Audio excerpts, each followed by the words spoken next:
Masarap magbarko? Masarap yung pagkain, sir. Masarap ang pagkain sa barko.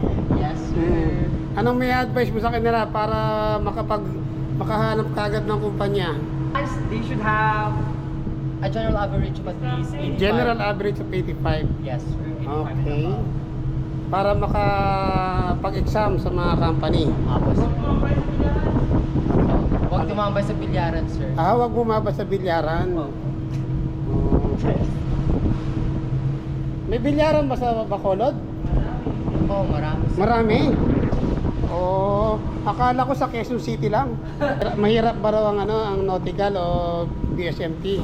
Mahirap kung hindi ka makikinig. Kung hindi ka makikinig, Piliin niya, hindi nila po nila yung sir, circle of friends nila, sir. piliin yung Circle of friends. circle of friends. Yes, kasi kung tropa mo walang plano sa buhay, sir, masasama ka rin. Masasama ka rin. Kung yung mga katropa mo wala sa hulog, hulog ka rin. Yes, sir. So, kailangan pala si Jay ang katropa. Apo, sir. Di ba? Oo.